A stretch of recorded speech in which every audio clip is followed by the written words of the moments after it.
We are all terrified of the crash. That moment of failure. The presentation that bombs in front of everyone who matters.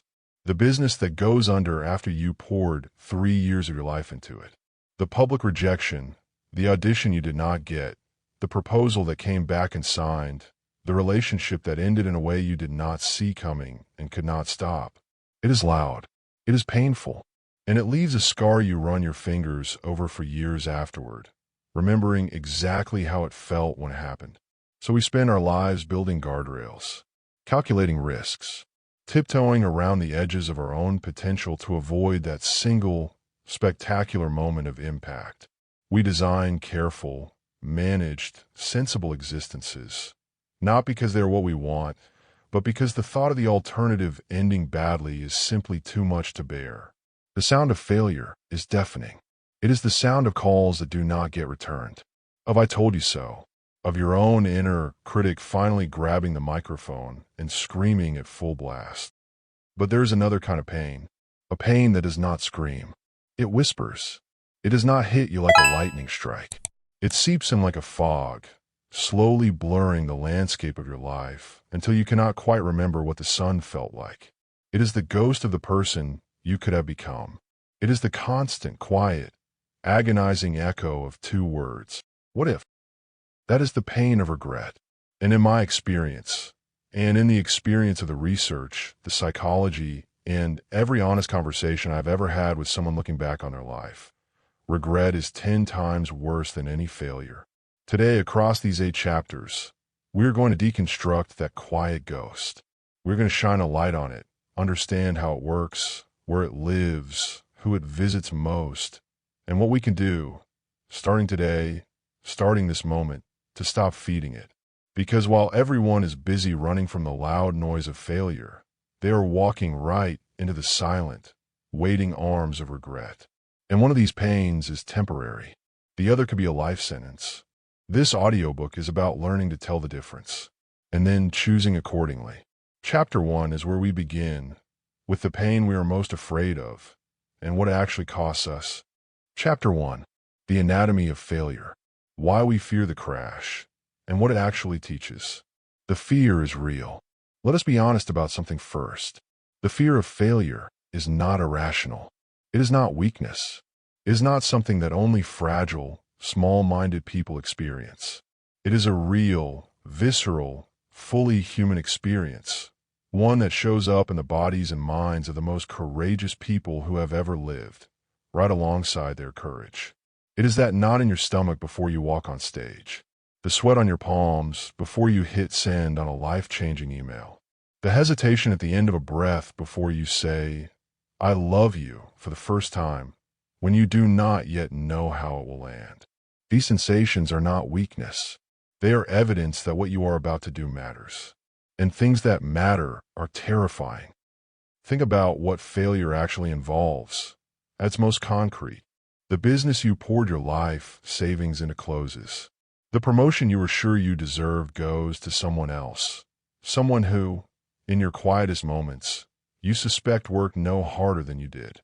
The relationship you thought was the one ends in a way that blindsides you, that rewrites the story you had been telling yourself about where your life was going. These are not minor bumps in the road. They are seismic events. They rearrange the furniture of your identity. And they are public.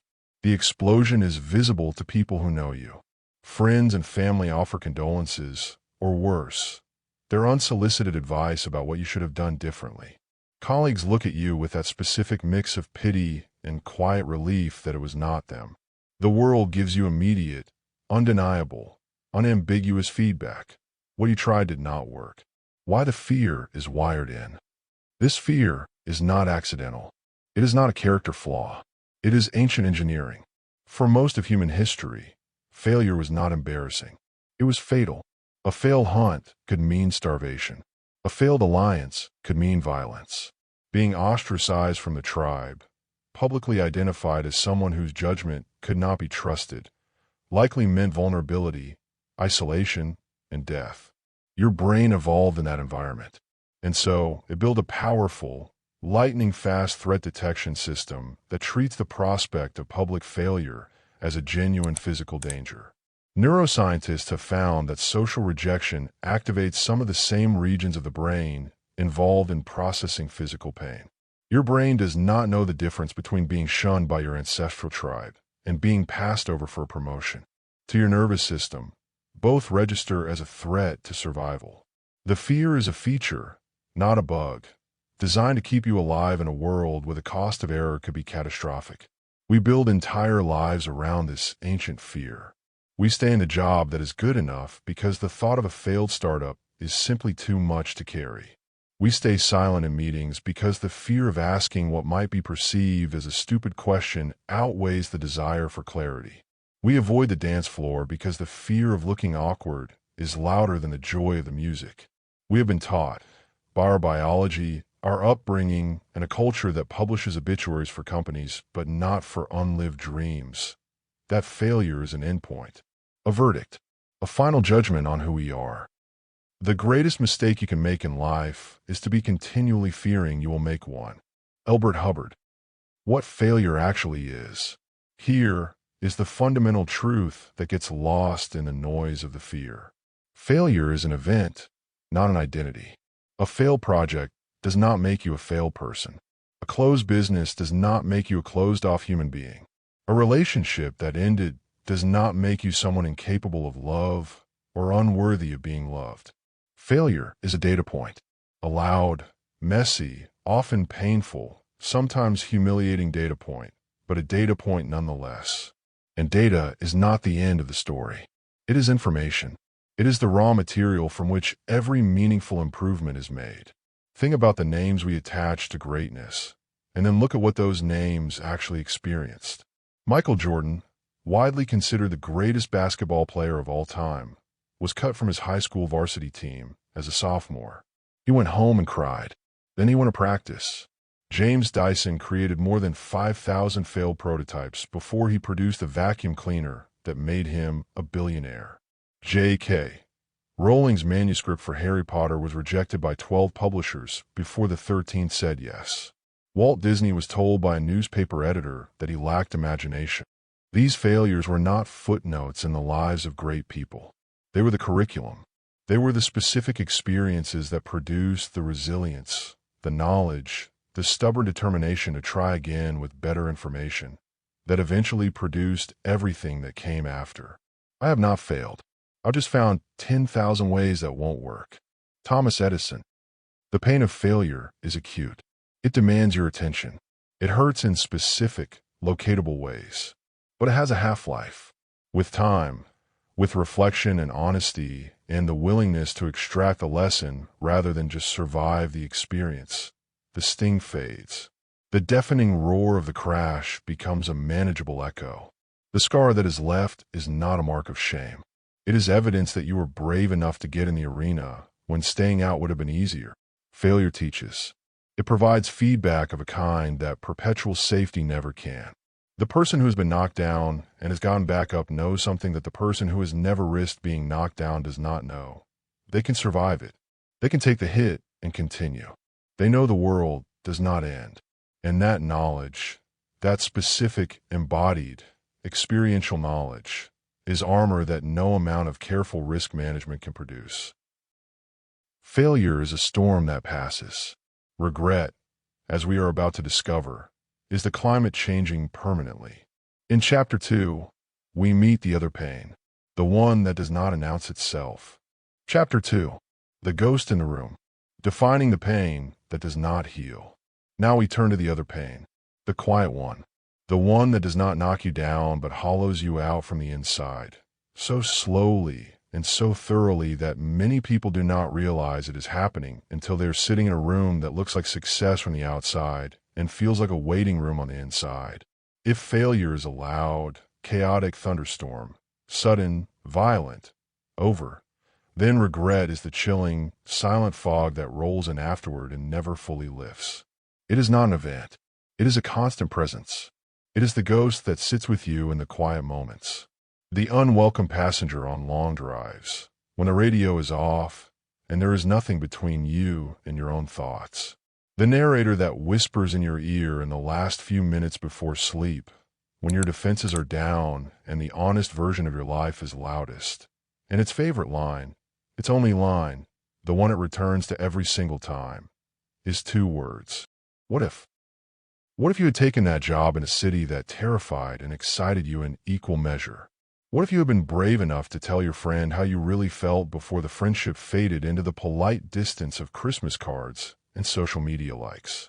What if you had started that business when you first had the idea, years, a decade, a lifetime before someone else had the same idea, acted on it, and made a fortune? What if you had learned the language, taken the course, made the call, said the word? What the research tells us.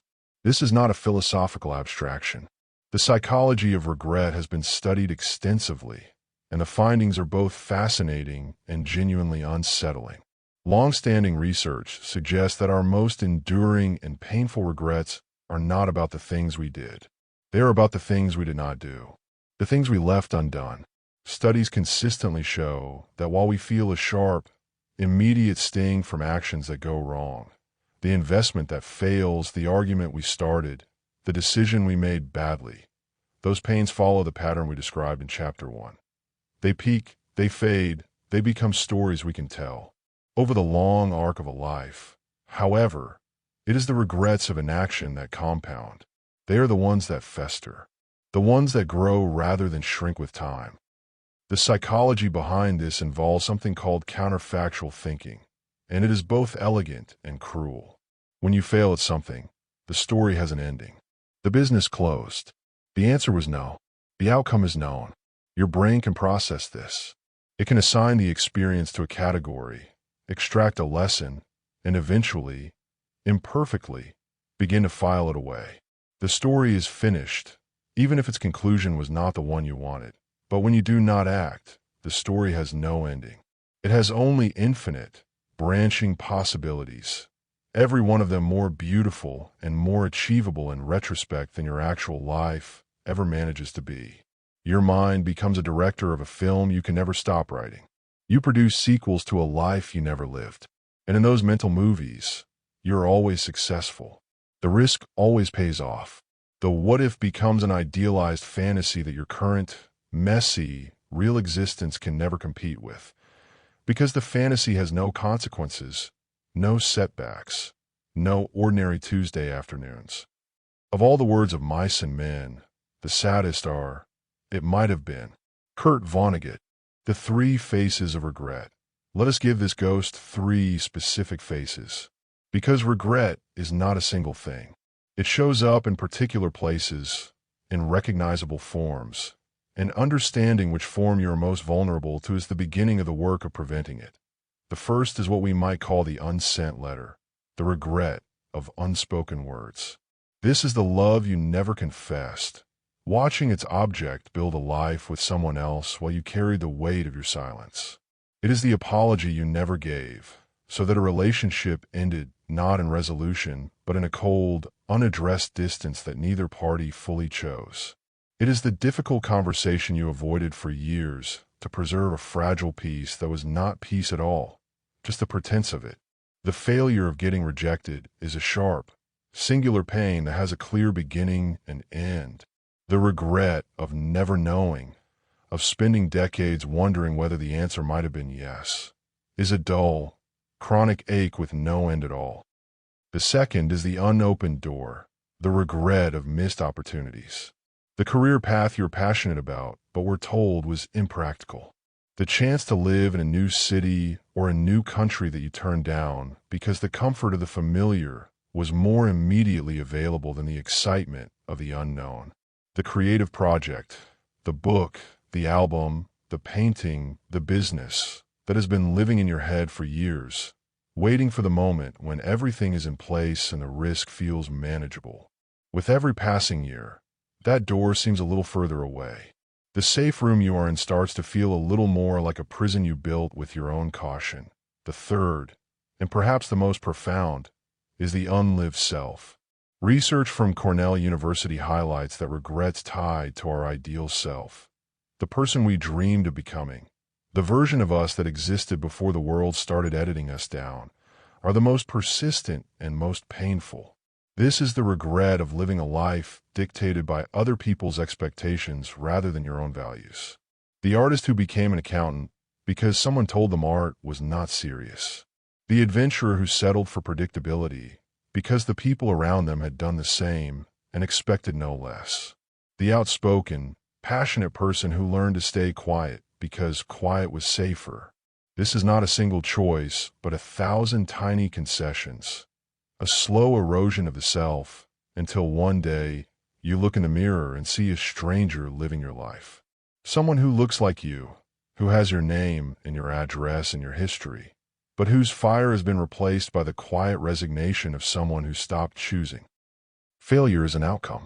Regret is an identity crisis. In Chapter 3, we put both pains side by side and watch what happens.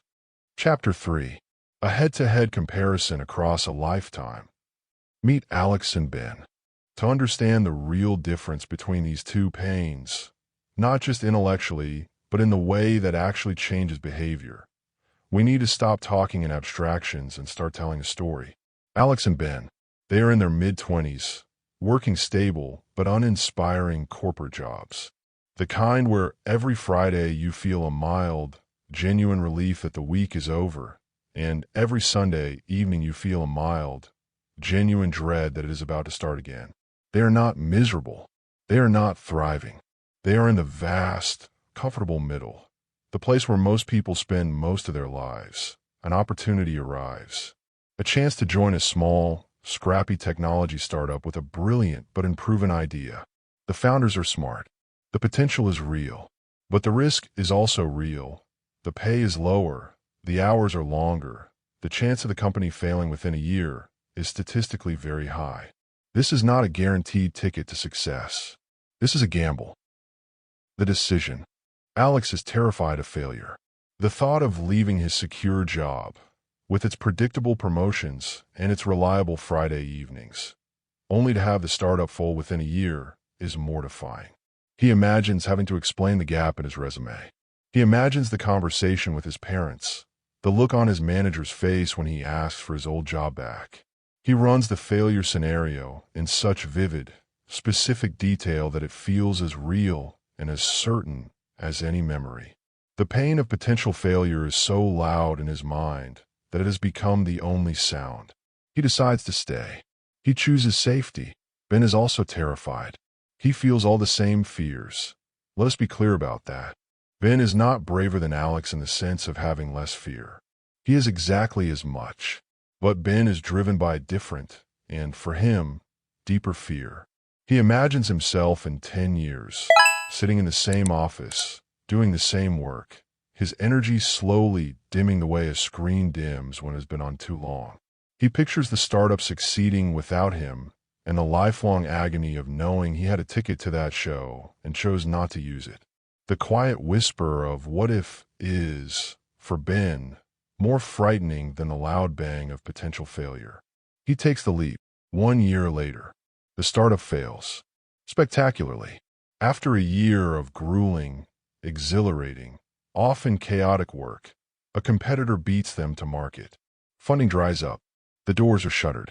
The whole thing is over. Alex, watching this from the safety of his office, feels a wave of vindication. See, he thinks, I knew it. Good thing I stayed. He is comfortable. He is safe. He just received a 3% raise. BP. Ben is devastated. He is unemployed and exhausted. He has to move back in with his parents. On the surface, this is failure. It is loud. It is public. It hurts in the specific, undeniable way that real failure hurts. This is the pain of failure. Acute, sharp, present.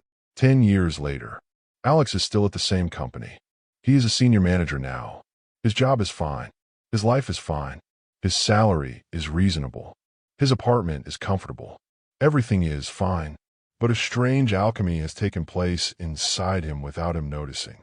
The relief he felt 10 years ago has curdled. He sees other friends who took risks, some who failed, some who succeeded, and notices that they all have something he lacks: stories, depth, the specific texture that comes from having actually tested yourself against the world. His safety has become a cage. He spends evenings scrolling through the profiles of people who worked at that failed startup. He sees where they landed. One is a vice president at a major technology company. Another founded his own successful business. Ben is now a director of product at a new, growing company. And when Alex reads Ben's interview about his career journey, Ben talks about that failed startup as the year that made him. Alex's pain is not acute anymore. It is chronic. It is the dull, constant ache of a life that is technically fine and spiritually hollow. The ghost of what if is not a whisper now. It is the only thing he hears in the quiet of his comfortable life. He does not have a scar. He has a void. Ben looks back on that failed startup as the most important year of his professional life. The failure was painful, genuinely, undeniably painful. But it was also a crucible. He learned more in that single year of high-stakes, real consequence work than he would have learned in 10 years at the old job. He learned how to build a product, how to pitch to investors, how to manage a team in a crisis.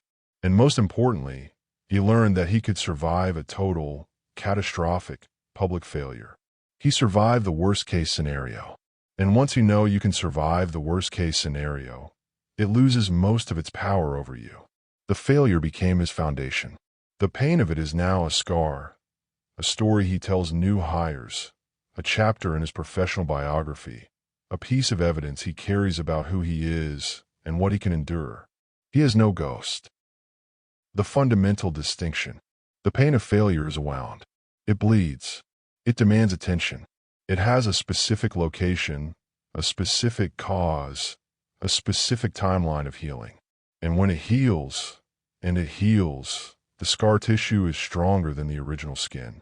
You are more resilient, more informed, more calibrated to the real world than you were before the wound. The pain of regret is a phantom limb. The sensation is entirely real, often unbearably real, but there is nothing there to heal. There is no wound to clean and dress and bandage. There is only the maddening, constant ache for something that is not there and never will be. You cannot extract a lesson from a phantom. You cannot grow from a wound that was never made. You can only carry the sensation, year after year, as the distance between the person you are and the person you might have become grows quietly, inexorably larger. 20 years from now, you will be more disappointed by the things you didn't do than by the ones you did. Mark Twain.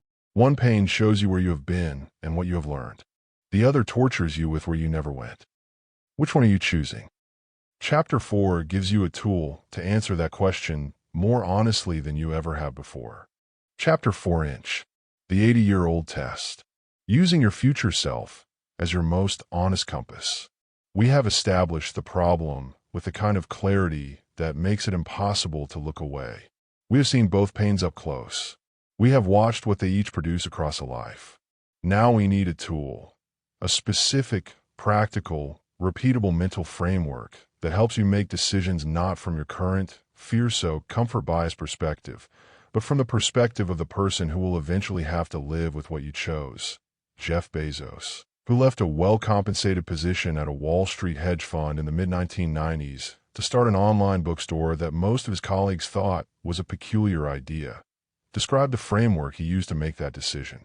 He called it the regret minimization framework. The language is deliberate and precise. The goal is not to maximize success or minimize failure. The goal is to minimize regret. The test itself is simple enough to explain in one paragraph.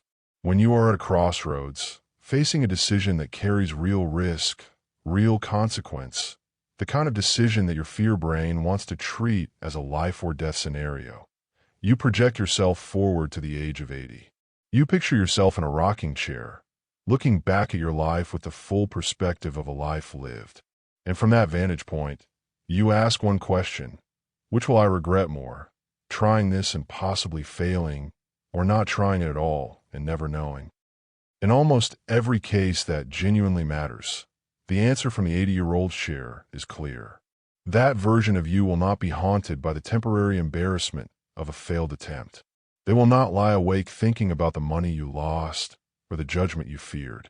What haunts the 80-year-old is the unlived possibility, the path not taken, the word not spoken, the door that stood open and that you walked past.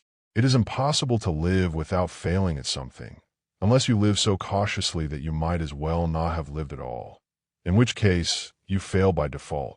J.K. Rowling. Applying the test, the career crossroads. Let us apply this test to the most common version of the dilemma. You are in a stable, well-paying job that leaves you feeling empty in ways you cannot fully articulate at dinner with people who ask how work is going. You have an idea for a business you are genuinely passionate about. You have thought about it for years. But the risk is real. Your savings, your professional reputation, the comfort of a known life. The immediate fear of failure is loud. You have responsibilities, commitments, people counting on your stability. Apply the test. Project forward to 80. In scenario A, you stayed at the safe job. You collected your paychecks and retired comfortably with a reasonable pension and a series of decent holidays. But in the quiet hours of your 80s, you still read articles about the industry you were once so excited about. And there is a particular feeling that arrives, not sharp, not dramatic, just a slow, dull, persistent ache. You wonder what might have happened if you had tried. In scenario B, you took the leap. The business failed after 3 years. It was hard and stressful, and you lost money you had saved for a long time. But you learned things about yourself and about the world that no safe job could have taught you, and you landed on your feet with a depth of experience and a confidence in your own resilience that made everything that came after richer.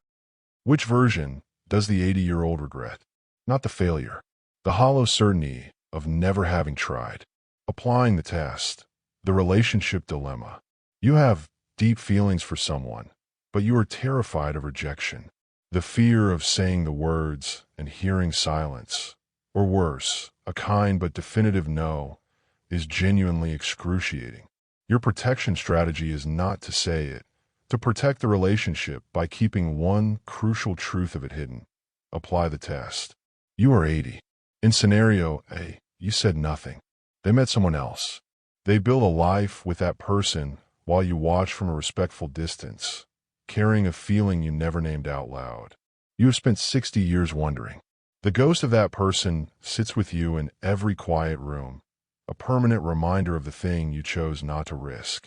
In scenario B, you told them how you felt. Perhaps it did not work out. Perhaps the answer was no, or perhaps the timing was wrong, or perhaps the feeling was not mutual. The rejection hurt. It was a clean wound, and it healed. You had your answer. There was no ghost. There was only a reality you could move forward from. Or perhaps, they felt the same way, and you started the adventure you almost did not let yourself have. Why the test works. The 80-year-old test works because it performs a specific cognitive maneuver that your fear brain is otherwise unable to execute. It shifts the time horizon. Your immediate self is optimized for short-term safety. The same ancient engineering we described in Chapter 1, still running in the background of every modern decision. Your 80-year-old self operates on a completely different timescale, one in which the short-term embarrassment of a failed attempt is vanishingly small against the decades of wondering that its absence would cost. Your immediate self is, by biological design, a coward. It is a coward in service of survival, and that was appropriate in the environment where that programming was built. But you do not live in that environment. You live in a world where the worst-case scenario of most risks is manageable, temporary, and survivable. Your 80-year-old self knows this. They have the evidence. Stop making decisions for the person you are today. Make them for the 80-year-old you hope to become. Chapter 5 is about rewiring your brain to make that future self perspective available in the moments when you need it most. Chapter 5. Rewiring the fear response. The problem with insight alone. Understanding the difference between failure and regret is not enough. If insight alone changed behavior, the self-improvement industry would have solved the human condition decades ago. We all know, in the abstract, that we should eat better and sleep more and spend less time on things that deplete us and more time on things that build us. Knowing is not the same as doing, and doing is the only thing that changes a life.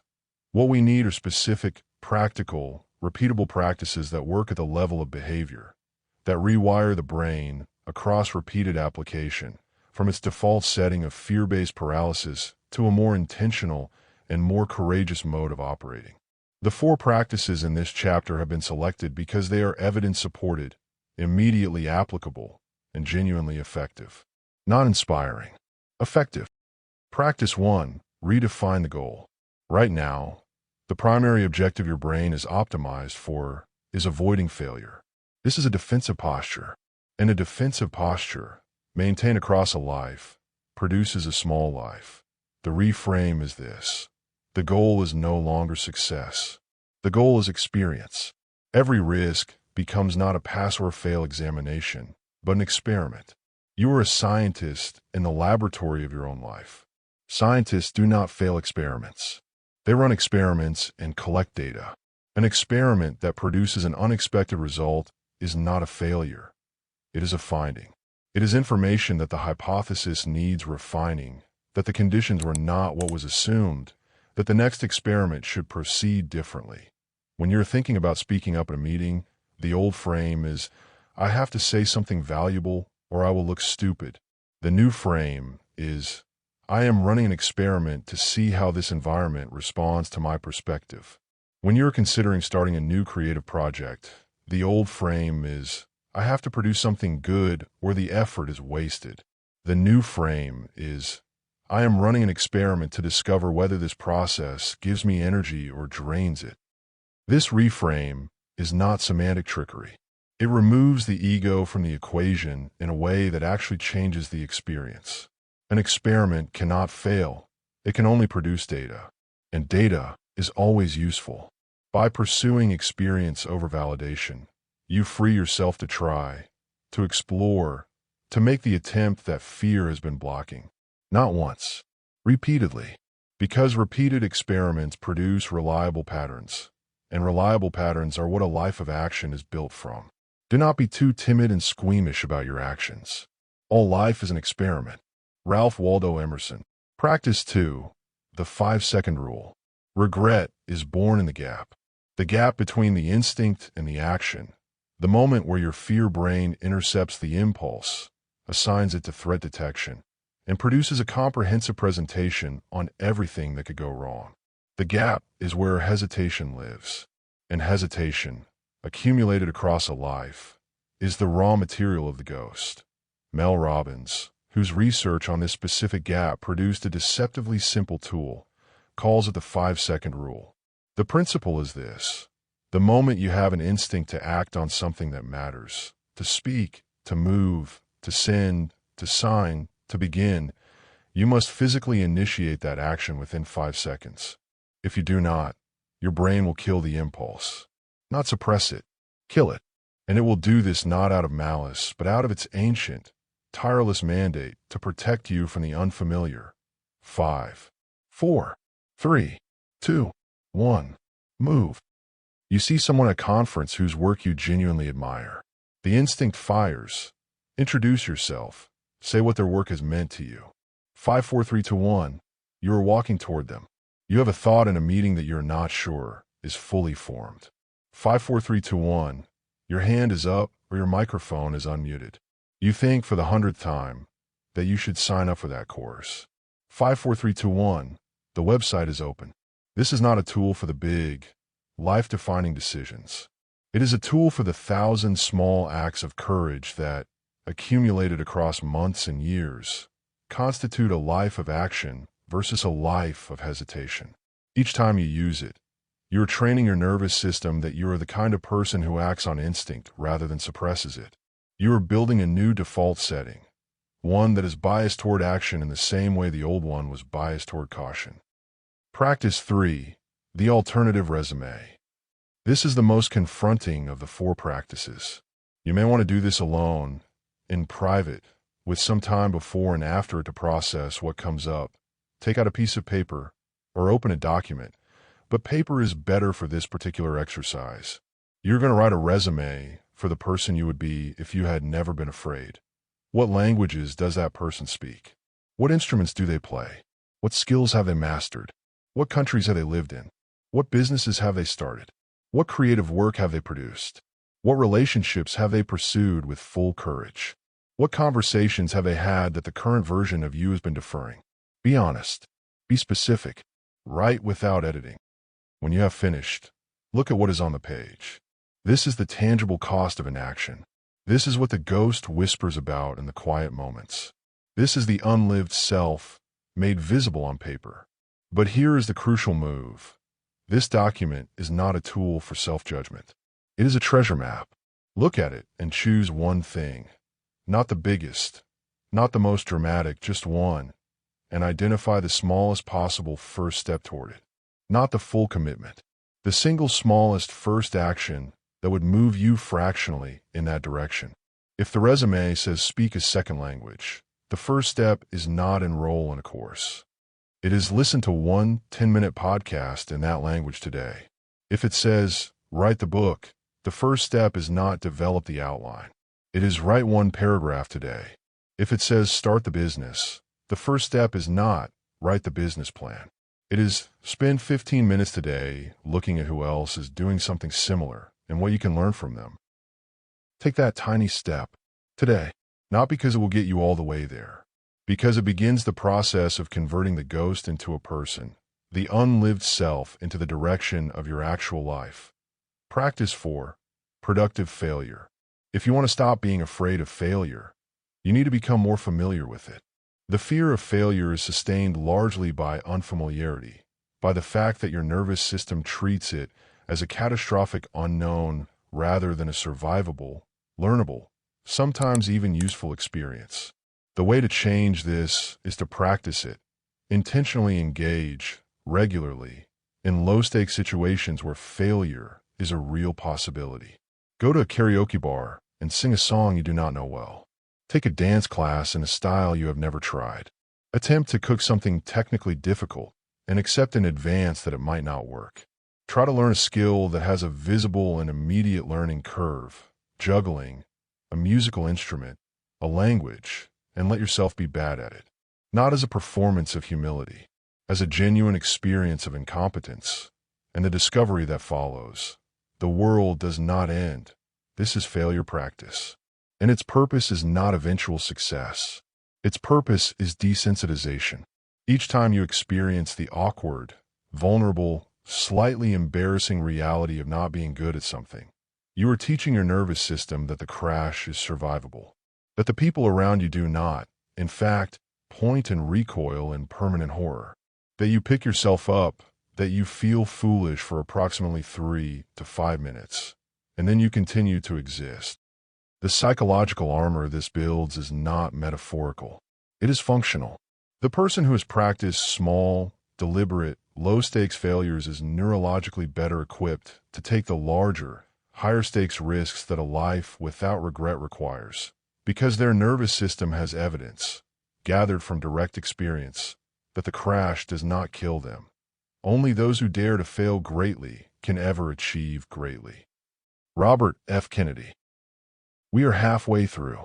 In Chapter 6, we look at the specific anatomy of the decisions that most commonly produce the ghost of regret, and what changes when you decide to see them differently. Chapter 6. The decisions that create ghosts. Understanding which choices carry the highest regret potential, and why. Not all regret is equal. We have been talking about regret as though we're a single, uniform experience. But like failure, regret has a texture, particular shapes, and specific sources that show up with greater frequency and greater intensity than others. Understanding which types of decisions carry the highest regret potential is not about becoming afraid of the right things instead of the wrong things. It is about becoming strategic, about knowing where the ghost is most likely to take up residence, so that you can be most intentional in exactly those places. The research points to a consistent pattern. Regrets in the domains of education, career, romance, parenting, self-improvement, and leisure consistently rank as the most persistent and most painful across different studies, different cultures, and different age groups. Not regrets about money. Money appears in the research less frequently than most people would predict. Not regrets about status or possessions. Regrets about people, about learning, about the becoming of the self. The domain of education. The regret of education is almost always the regret of a door closed too early. The subject that fascinated you that you were discouraged from pursuing. The degree you did not complete because life intervened and you told yourself you would go back. The skill you always meant to develop and deferred until the deferral itself became a form of decision. What makes this particular regret so persistent is its connection to identity. We define ourselves partly by what we know and what we can do. The education we did not pursue is not just an absent credential. It is an absent dimension of the self. The version of you who studied architecture or philosophy or medicine or music is not just someone with different skills. It is a different person, a person whose way of seeing the world would have been shaped by that particular learning. The educator and philosopher John Dewey, whose ideas about learning and human development shaped 20th century education in profound ways, wrote, "Education is not preparation for life. Education is life itself. The regret of education is the regret of a form of living that was left unlived." The domain of authenticity. This is the domain that produces the deepest and most persistent regrets of all. The research on end-of-life regrets, including the work of Bronnie Ware, the palliative care nurse whose years working with dying patients produced a remarkably consistent catalog of what people wish they had done differently, places the regret of authenticity at the very top. I wish I had the courage to live a life true to myself, not the life others expected of me. Not, I wish I had earned more. Not, I wish I had been more successful. The courage to live authentically. This regret takes a particular form in people who spent their most generative years performing a version of themselves that was designed to meet other people's expectations. The child who became what their parents imagined for them. The employee who suppressed their values to advance within a system they never believed in. The person who chose the partner, the neighborhood, the life that looked right from the outside and felt wrong from the inside. The tragedy of this particular ghost is that authenticity is not an external resource. It does not require money or connection or fortunate circumstance. It requires only the willingness to know what you actually value and to organize your life in the direction of it, which sounds simple and is, in the context of social pressure and other people's expectations, genuinely difficult. To thine own self be true. William Shakespeare. The domain of connection. Regrets about relationships, the connections that were not made, the ones that faded through neglect, the ones that ended without resolution, appear consistently in the research and consistently in the honest conversations people have about their lives when they feel safe enough to be honest. The love not declared. The friendship allowed to wither under the weight of busyness that was always slightly prioritized over the time a relationship requires to stay alive. The difficult conversation perpetually deferred to protect a comfort that was not, in the end, worth what it cost. The person who left before you said what needed to be said. What makes relational regret particularly painful is its irreversibility. A career regret can sometimes be addressed.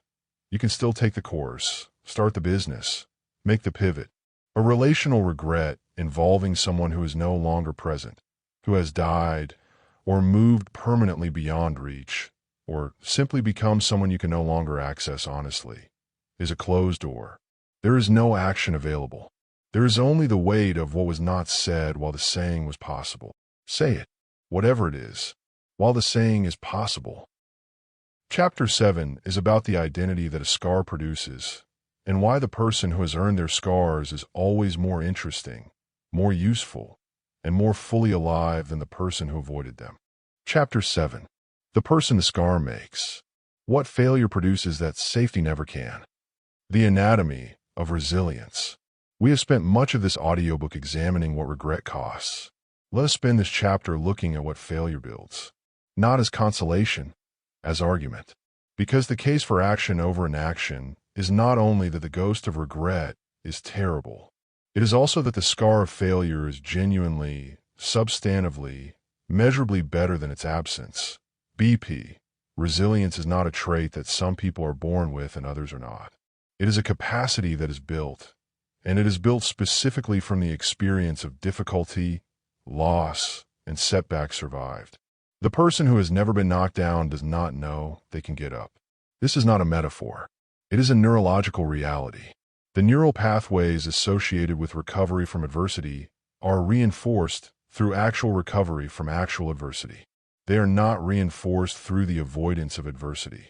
The psychologist Martin Seligman, whose work on learned helplessness we touched on in passing earlier, spent the later part of his career studying what he called learned optimism, the specific cognitive patterns associated with resilience and the ability to recover from setbacks.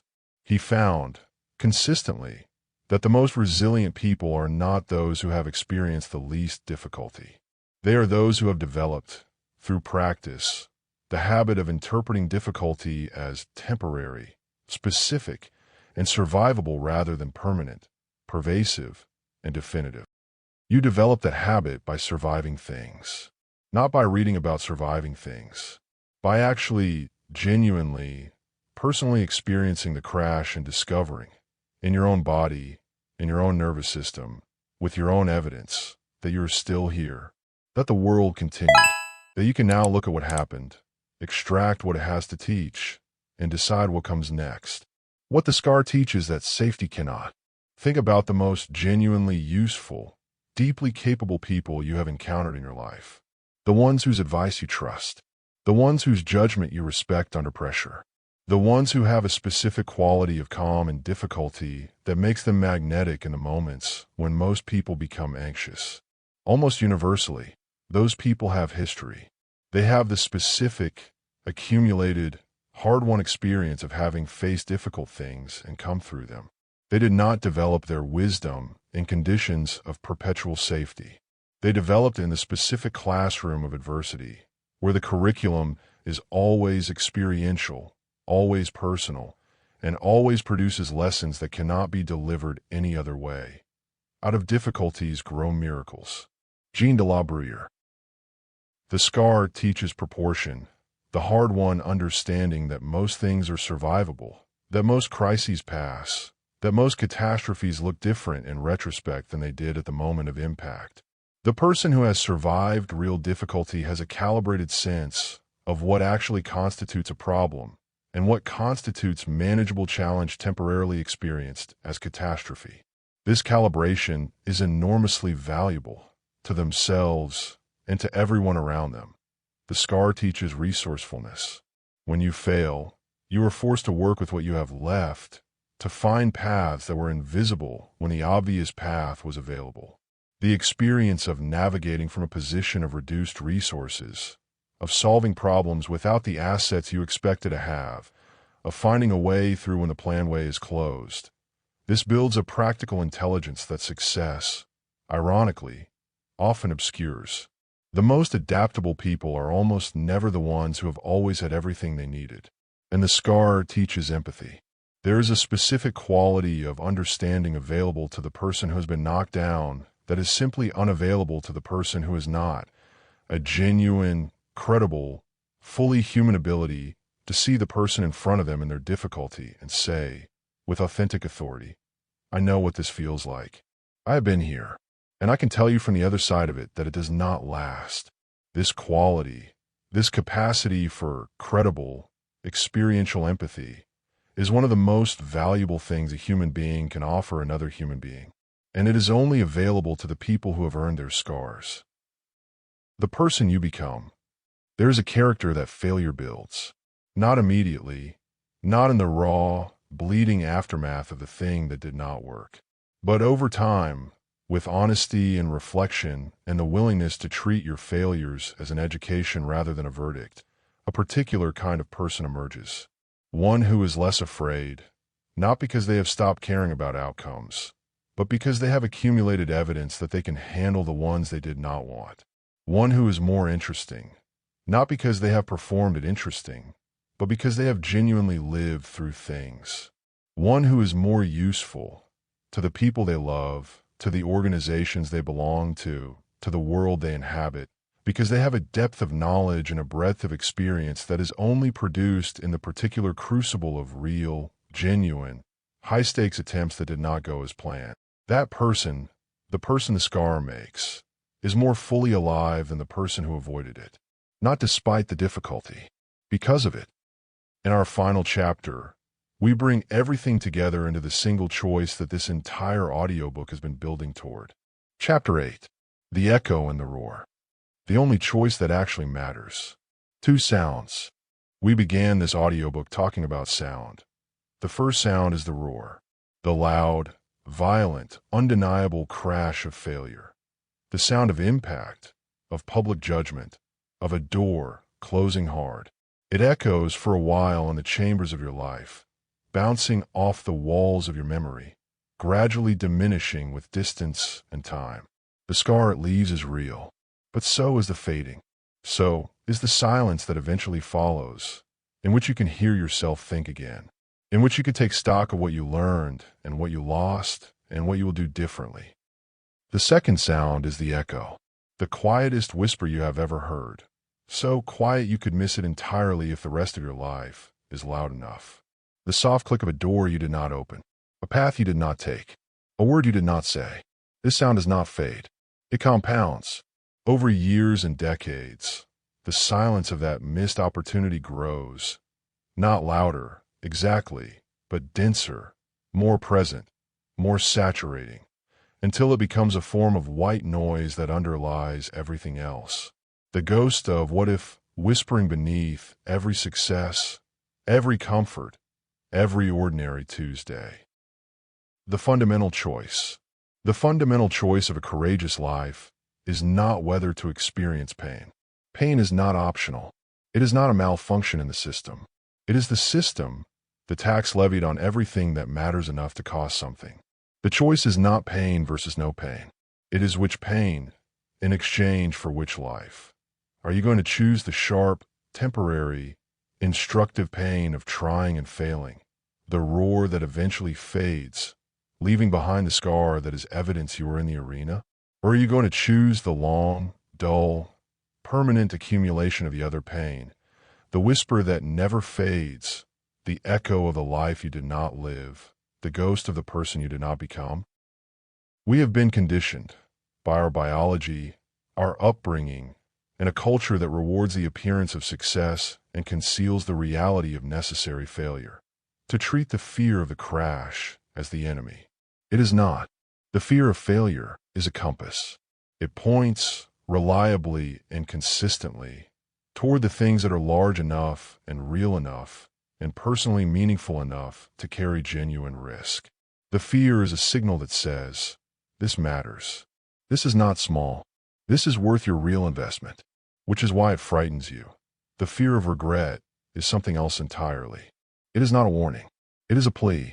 It is the voice of your deepest, most honest, most unedited self, the self that exists beneath the safety strategies and the comfortable narratives, saying, do not do to me what has already been done to too many people. Do not trade the adventure of your life for the illusion of a safety that is not even real. The crash is survivable. The ghost is not. The cave you fear to enter holds the treasure you seek. Joseph Campbell. The invitation. Right now, in your actual life, there is something you have been not doing.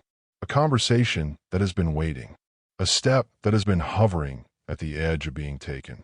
A version of yourself that has been asking, quietly and persistently, to be given the resources you have been directing elsewhere. Listen, not to the loud voice of the fear.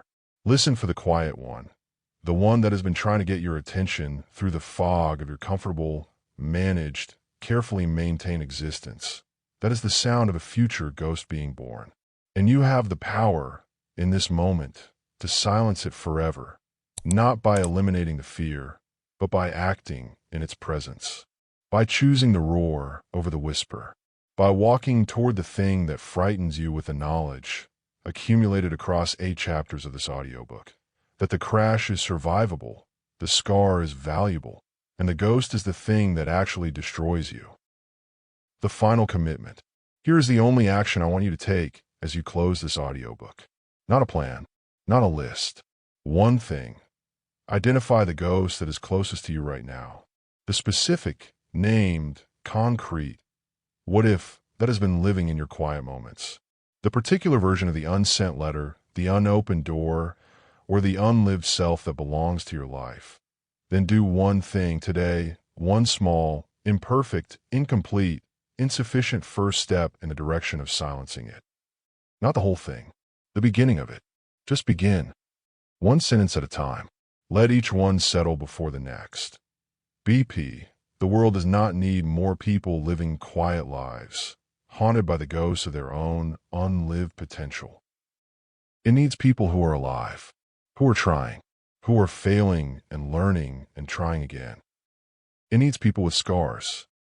So live a life that, when you are 80 and you look back at all of it, the attempts and the failures and the seasons of doubt and the moments of genuine courage, you can say, honestly and completely, I have scars. I have so many scars. But I have no ghosts. Conclusion. What you now know that most people never learn. Across 8 chapters, we have built a complete picture of the 2 pains that every human life navigates, the pain of failure and the pain of regret, and what happens to the person who chooses each one.